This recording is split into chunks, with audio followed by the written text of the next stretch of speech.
So let's talk about, I think obviously something that I probably enjoy a little bit more, although I love local SEO. I love the local SEO community. I think it's fascinating. But, website development, how you should build your websites so they perform well in search. And a lot of that has to do with like the ground infrastructure around that website. So what are your thoughts about infrastructure and the web and SEO? Yeah, I think infrastructure is extremely important. A lot of clients don't even realize that when we're talking about search engine work, that your website is even involved. A lot of times they feel you do a few backlinks and you throw a bunch of keywords on my website and hey, I'll be ranking on page one.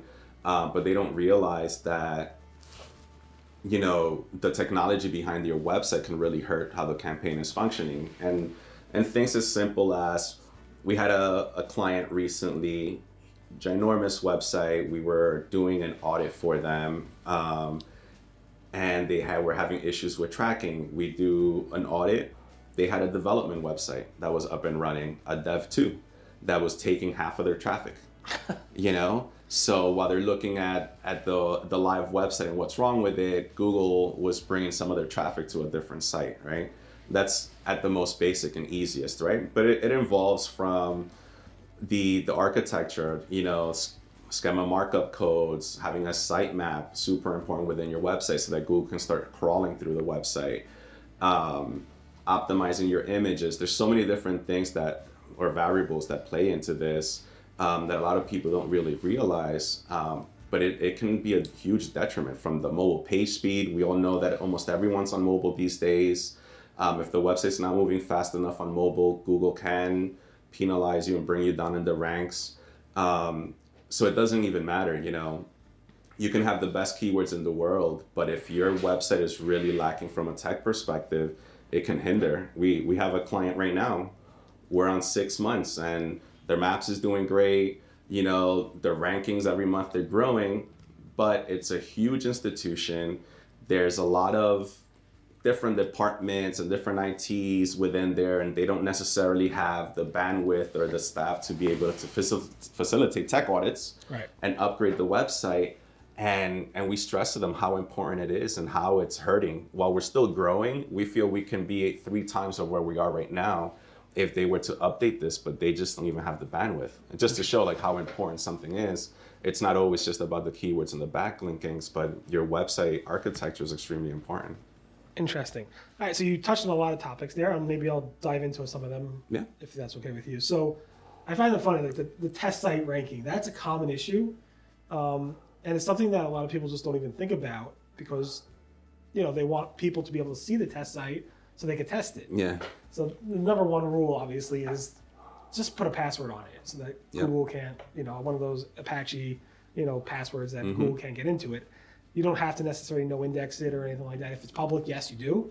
But if you have a password thing there, Google's going to bounce away from that immediately. Yeah. But obviously, if that happens, then you have to set up redirects from the test site to the new one, or do something to communicate to Google that it moved. You can use Google Search Console and so forth. Correct. Is that like one of the biggest SEO boo-boos you've seen, most obvious things out there? Or you see, I'm curious if anything else you saw, oh my God. And the funny thing is that for us, it may be obvious, right? Yeah. But for the average person, well, a developer doesn't know. You hire a developer to do something. Oh, no, a developer should. They should, but a lot of them just don't. You tell them do X, Y, Z, they do X, Y, Z. Yeah. You have to tell them specifically, make sure Google can access that. Correct. They're like, oh, right, that makes sense. Yeah. Not every developer knows that. So. Yeah, I think that's definitely that's extremely common. I see that all the time. But from an SEO perspective, at minimum, I see websites with 30, 40 pages and they all have the same exact title tags, the same title descriptions. Sometimes it's just such the little basic things, that people miss, that it's going back to the audit, right? There's so many things that can involve where you may need a developer, where you may need an actual technician to do work, but removing a dev site from index or your contact page have a different title description than your about page, that is just so basic. Right. It's just a huge miss for a lot of companies when they don't even spend that extra little time just to make sure that these pages are updated to that point. Right.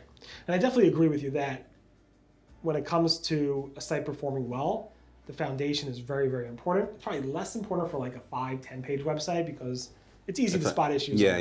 When you have hundreds, thousands, tens of thousands, hundreds of thousands of pages, making sure your foundation is strong, where it's obviously the site's fast enough for it to be crawled, where the schema, the sitemaps, the structure of the site, the navigation all works pretty well.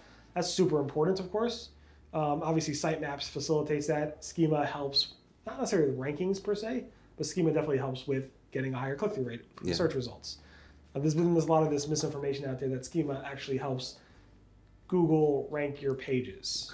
No, it's not about ranking page one, but it's just, Google's all about you basically organizing the information on your website in a way that can read better, right? So if they can pull up my information when someone's asking a question on Google and things like that, I think it definitely helps. I love that SEO debate around I'm feeding Google this structured data so that Google can then take my content and then serve it on their own website as if it's their own and not give me the click. But as SEOs, you have to do that in order if you want to rank well or get the higher click-through rate from the search results if Google decides to show a link to you. So I love that. At the end of the day, we're living on Google's world, right? It's whatever Google demands, and the second they make an algorithm changes, jumping on and seeing what we need to do, if anything, to make sure that the website doesn't lose ranking and we can still stay above things. Yeah. And I'm not sure, just one point in terms of page speed. Obviously, the page experience update has recently rolled out for desktop. It rolled out last year for mobile pages. And yes, page speed is super important for making sure users are happy on your website, that Google is able to crawl your site and not to slow down when crawling your website, because that's important for indexing. And then there used to be, and Google hasn't really updated us on this, but there used to be like if your page is too slow, maybe Google will like lower the rankings of it. It doesn't really seem to be the case anymore. It seems to be like, if your pages are too slow, maybe Google will have issues crawling and indexing. But the pages they already crawl might rank well as well. So I'm not sure if there's any more, I don't know if there's any more a penalty anymore, but it might feel like a penalty if you're having issues with crawling. Yeah, sometimes I personally feel there's things Google may tell you and there's other things that they may not, but then, right, everyone as a collective now have all these ideas or thoughts as to why Google may function that way, right? So for me, sometimes it feels, even though they may not be on top of it as much, I'd rather still have it set. 100%. Because you just never know, and even what they're going to decide on. There's no reason not to do it. I mean, it's a win-win. Yeah. I remember, must have been about 2 years ago, I forgot, we were working with a nutraceutical company, North American company, and Google made some type of update in the algorithms that had to do with the health industry and how content was written. And lucky for us, there were just so many things, and I can't give you any pointers right now because it was such a long time ago. But lucky for us, we had so many of these things that we just had set up correctly, whether or not we needed it or not, that when Google made that update, our rankings went up. Right.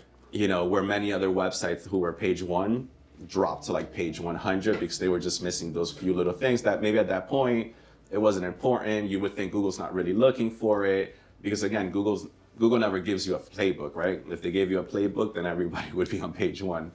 So I think you just have to go with your gut, go with your experience, what you dealt with, and just trust yourself in these updates that you're doing. And it goes back to what we said originally, is really just build the best possible website. Correct. This is a famous quote, you want to skate where the puck's going. You want to be where Google's going in terms of rankings. And like you said, you built that website in the health space or medical space in a way that was best for the user, and Google caught up with that, and you saw your rankings. I think I codenamed that website the Medic Update and so forth in terms of that. And that happened several years ago. I forgot the actual date. I could Google it, but I think it was like 2018 or 2019. Right. Any event, it was interesting to see. And then everybody referenced back to the quality raters guidelines, which is kind of Google's playbook around like what you should do. But it's very interesting to see that. That's good. That's good information. So you're obviously making sure you don't have crazy outlying issues with your infrastructure. Test sites, schemas all there, sitemaps for indexing and crawling. Image SEO is like really basic stuff, but a lot of people just don't do it. Yeah. Alt tags, making sure the image file names make sense. And they help. Yeah. Even for me, I'm like, even the little things. In alt tag, I search on Google Images all the time. you know, and I may end up on websites because I search through images. And usually the alt tags is what's going to help you show up on Google Images. Right, for sure. And is there any other topics that you thought are important in that area, or pretty much, I mean, this can go on forever, probably. No, yeah, I can't think of anything specific unless you have any other questions. No, I mean, I think it's good. I mean, Yeah. in terms of timing, it's fine. We've got about 35 minutes, so I think that's good. Yeah. Thank you so much for coming out to visit me. Thank It was really you. great learning about you and your business and your ideas around local SEO and infrastructure and how important that is for SEO purposes as well. If people are interested in learning more about you or your company, how can they find out more about you? Sure. I mean, you can visit us at pixlgraphx.com, pixlgraphx.com. Funny story, right? So Pix-l Graphx, you know, the way the name is spelled, I was 22 in college, right? It was a college project, and Pixel, right? Because we're designing in pixels, and I'm like, you know, I want a really cool name, so I don't want Pix-l Graphx the way you normally spell it. It needs to be cool and edgy, so I spelled it the way it's spelled. And we've had so many issues throughout the years, you know. It's like Pix-l, is it Pix-I, Pix-1?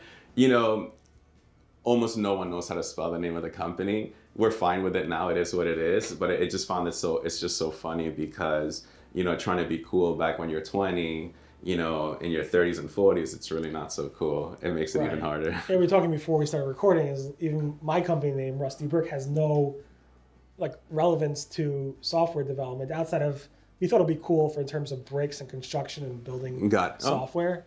But again, it's Rusty Brick. It's easy to spell. So that's it is. One thing I have over you in terms of, you know, your domain name is pretty hard to get to. Yeah. But yeah, I mean, it's a fun to like start a company early on. I would definitely recommend it to anybody who's like listening, who's like, you know, young 20s or something like that. Yeah, and you know, I feel that, do you know who Gary Vee is? Yes. Yeah. You know, I feel that before Gary Vee, you know, starting a business, like you would have to be like in your 20s or 30s. But ever since he came around, I've been seeing so many more young kids, you know, in their teenage years. Like when you told me you were 14, you said, yeah, I don't know anyone who started a business at that age. You know, especially back then, like that wasn't really the normal, you know? Yeah. But now more and more, definitely seeing a lot more young entrepreneurs coming up in the ranks. I mean, at this point with the tech too, you find a 16-year-old who sold an application for $2 billion, you know? You no longer need to even go to college, really, depending what you're going to do, right, with yourself. Yeah, for sure. To be able to build a business, a startup, and be successful. Cool. Well, thanks again. And definitely check out your company at pixlgraphx.com. I'll include a link to it in the description and so forth. So Thanks so again much. for doing it. I appreciate it. Thank you, Barry.